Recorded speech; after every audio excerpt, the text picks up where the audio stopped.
发育生灵可不是什么好事。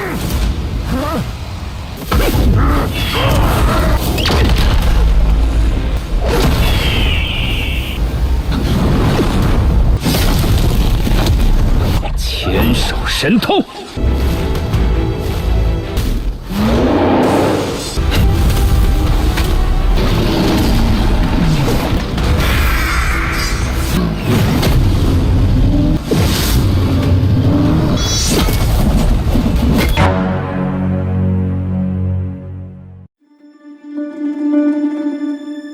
Halo what's up guys, kembali lagi dengan Mimin yang ngangenin di channel Nafilm. Bagaimana kabar kalian? Semoga tetap sehat aja ya. Dan yang pasti kuota tetap melimpah ya kan. Dan pada video kali ini Mimin yang ganteng ini kembali hadir untuk meneruskan alur cerita Perfect World episode terbaru, yaitu Perfect World episode 101. Yang dimana pada episode 101 ini menceritakan Xiao yang akhirnya mengetahui siapa dalang di balik kerusuhan yang terjadi di kota Shiji. Serta kita akan melihat aksi pertarungan dari Xiao Hong dan Mao Qiu.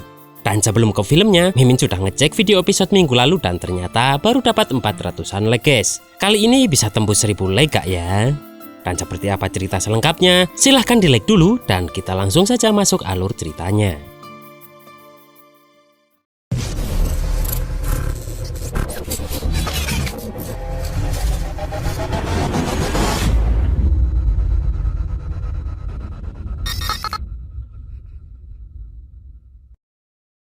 Di episode minggu lalu kita melihat bahwa Xiao langsung menuju ke kota Xijing bersama Jing Feng setelah mendapatkan laporan bahwa ada burung Sky Devourer yang merusuh. Namun setelah di tempat itu bukannya burung Sky Devourer yang muncul, melainkan adalah ular terbang yang muncul. Xiao pun langsung meminta Xiao Hong yang turun tangan agar tuan dari ular tersebut keluar. Dan benar saja, di sini ular tersebut langsung meminta tolong kepada tuannya saat dia sudah terpojok dengan serangan Xiao Hong, dan muncullah tuannya yang ternyata adalah patung di dalam kuil tersebut.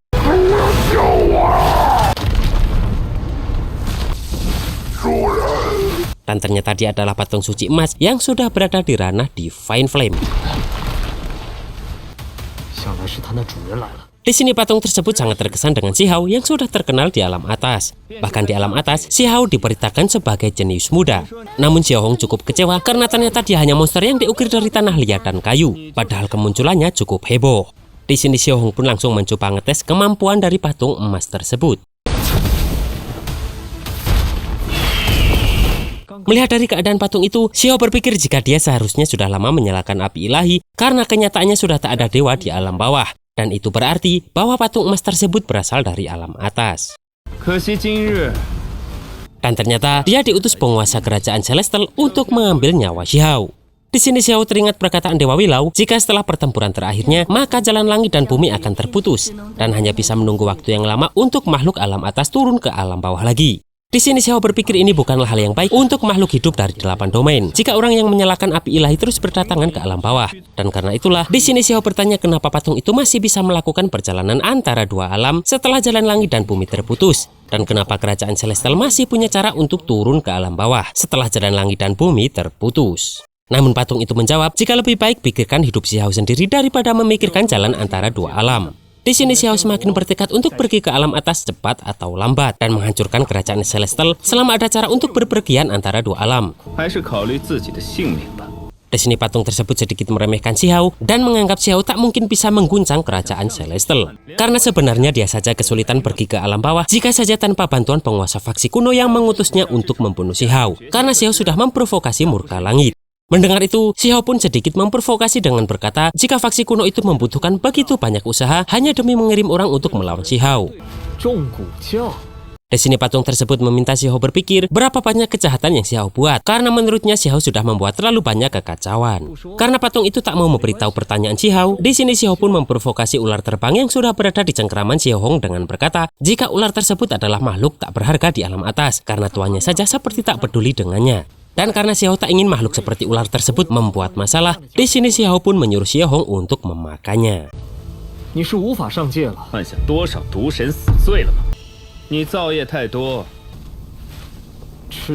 Karena ketakutan, di sini ular tersebut memberitahu semua pertanyaan Xiao tadi jika alasan faksi kuno ingin membunuh Xiao karena penguasa tanah Nether bahkan kehilangan salah satu keturunan kesayangannya. Dan Taman Bunga Matahari Iblis kehilangan praktisi yang sudah menyalakan api ilahi. Mendengar itu, di sini patung emas itu marah karena ular itu membocorkan rahasianya dan langsung membunuh ular tersebut. Karena informasi sudah bocor, maka patung emas itu memberitahu lagi jika penguasa tanah Ming, raksasa dari tanah bunga matahari iblis, dan juga penguasa kerajaan Celestial saling bekerja sama dan mampu membuka celah kekosongan dan mengirimnya ke tempat itu dengan mengorbankan beberapa tubuh spiritual dan banyak harta langit dan bumi. Karena apa yang Xiao sudah lakukan benar-benar mengganggu faksi kuno. Xiao pun sadar jika semakin besar usaha mereka, maka semakin aman untuk alam bawah. Bahkan setelah berusaha keras, tampaknya yang turun juga hanyalah sebuah kehendak. Namun di sini Xiao masih berpikir jika takutnya dia akan menghadapi beberapa masalah saat pergi ke alam atas. Xiao pun bertanya apa hubungan kedua faksi lain dengan kerajaan Celestial sampai-sampai Taman Bunga Matahari Iblis dan Tanah Nether ingin membunuh Xiao.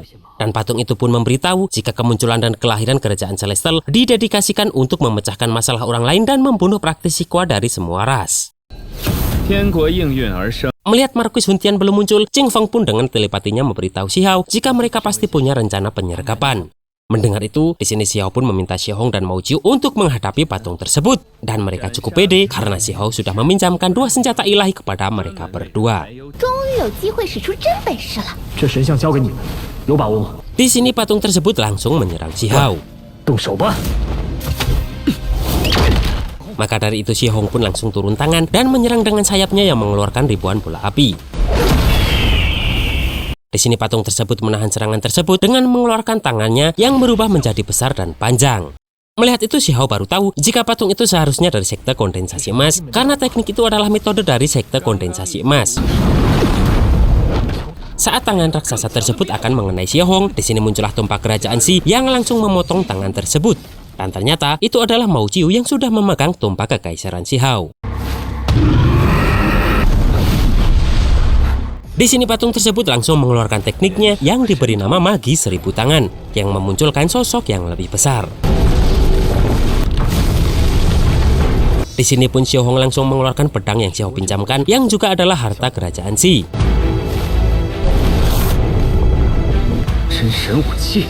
Di sini Xiahong dan Mao Jiu pun langsung menyerang patung besar tersebut.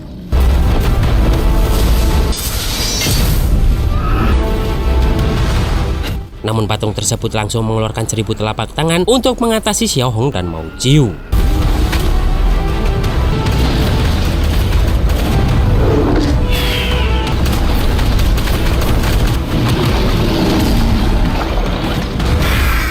Mengetahui dalang sebenarnya akan segera bertindak, Qing Feng pun meminta untuk menjauh dari pertempuran mereka, agar dalang itu berpikir jika Xiao dan Qing Feng sedang kewalahan. Namun melihat pertempuran Mao Jiu, Qing Feng pun memberi saran agar Mao Jiu menyerang langsung tubuh patung emas itu, dan jangan terlalu terseret dengan tangan ilusi tersebut. Di sini Mao Jiu berniat mendekat dan mematahkan mantra patung itu, dan meminta Xiahong membantunya menciptakan peluang. Dengan cepat Xiahong pun langsung menyerang patung itu, dan saat patung itu pecah konsentrasinya, di sini Mao Jiu langsung menyerang tubuh patung emas tersebut, yang membuat proyeksi patung tersebut kehilangan kedua tangannya.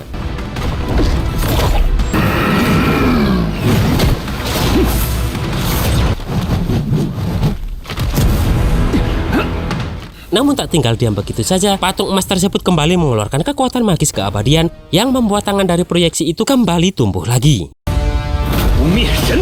Menyadari dalang di balik semua ini terlalu berhati-hati, Xiao pun berniat menjadi umpan dan memancingnya keluar. Sementara meminta Xiahong dan Mao Jiu untuk memancing patung emas itu untuk pergi. Mendengar itu, di sini Xiahong dan Mao Jiu pun berpura-pura seakan-akan mereka terlempar jauh dengan serangan patung tersebut. Dan di sini Xiao pun juga berpura-pura mengejar mereka agar dalangnya cepat keluar. Di sini tiba-tiba muncullah Xi Heng yang datang dari belakang mereka, yang meminta Xiao dan Qing Feng tetap berada di situ. Dan Xi Heng tak menyangka jika ada binatang suci dan burung roh yang sudah menyalakan api ilahi. Padahal setelah malapetaka, kabarnya tak ada dewa lagi di dunia ini. Di sini Xiao sangat kecewa dengan hal ini karena ternyata dalang di balik semua ini adalah Marquis Huntian atau Xi Heng ini. Padahal Xiao selalu berharap jika yang muncul bukanlah Xi Heng melainkan orang lain saja. Dan ternyata saat Xiao berada di kuil kemarin, dia meminta Qing Feng untuk duduk dan mendiskusikan sesuatu. Bahwa Xiao sadar jika ada yang salah dengan Marquis Huntian karena beberapa penjelasannya tidak cocok dengan jejak yang telah mereka lihat. Bahkan orang yang melalui kejadian tersebut hanyalah Xi Heng saja dan tidak ada bukti pribadi.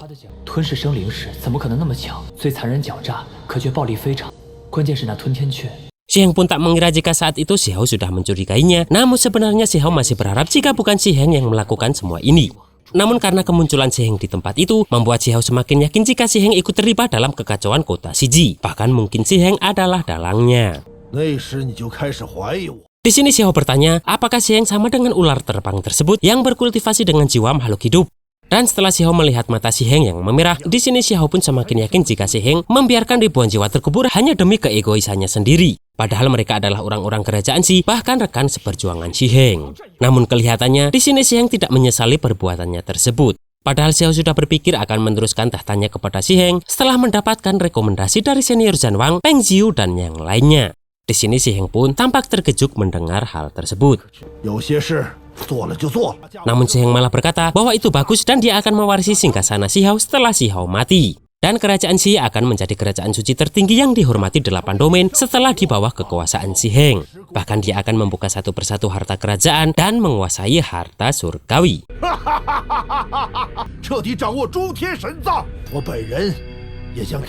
Namun Xiao tak akan diam saja membiarkan hal tersebut karena Xiao akan membunuh mereka semua. Seperti janjinya kemarin bahwa dia akan membunuh siapapun yang membunuh rekan seperjuangan kerajaan Shi. Di sini Si Heng pun langsung mengeluarkan pedang dari punggungnya dan menantang Xiao secara langsung. Dan ternyata pedang itu adalah balok iblis darah yang Si Heng dapatkan dari pelelangan sewaktu dulu. Melihat itu, Xiao baru sadar jika Si Heng ini sudah tertular kejahatan dari balok iblis tersebut. Dan di sini pun Si Heng langsung menyerang Xiao.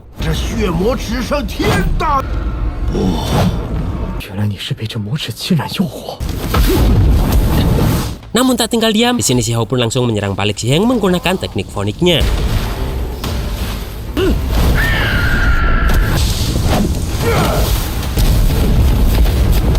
Sementara Mao Jiu dan Xiao Hong masih menghadapi patung emas tadi dan langsung memotong kembali kedua tangan patung tersebut. Bahkan di sini mereka berdua langsung menghancurkan patung emas tersebut.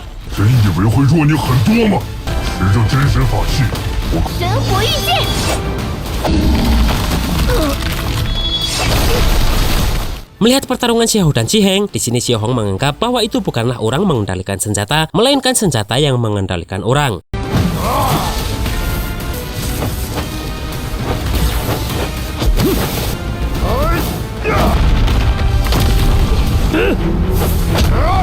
Dan yang benar-benar bertarung bukanlah si Marquis Huntian, melainkan balok iblis darah itu. Dan Mao Jiu sadar jika ada dewa iblis yang disegel di dalam balok iblis darah itu dan seolah-olah mencoba melepaskan diri dari kurungan.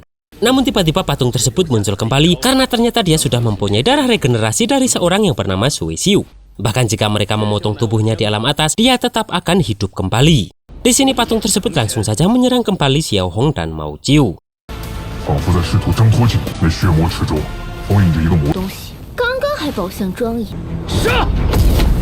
Sementara Si Heng mengeluarkan teknik terhebat dari pedang balok darah tersebut dan muncullah tombak besar di langit. Dan itu adalah tombak pengutuk yang sudah mengumpulkan ribuan jiwa kebencian.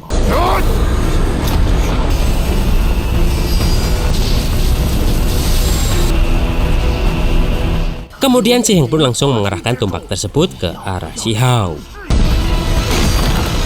Dan pada Perfect World episode 102 minggu depan, pertarungan mereka semua masih berlanjut. Bahkan terlihat dewa dari pedang balok iblis tersebut yang muncul dan Xiao akan bertarung kembali melawan dewa. Dan itulah guys alur cerita Perfect World episode 101 ini. Bagaimana? Ternyata masih ada juga ya pengkhianat dari kerajaan Shi, kayak di negara Konoha aja. Dan bagaimana pertempuran Xiao melawan dewa yang akan terjadi? Kita tunggu saja di Perfect World episode 102 minggu depan. Dan akhir kata, maafin Mimin yang masih banyak kekurangan dan see you next episode.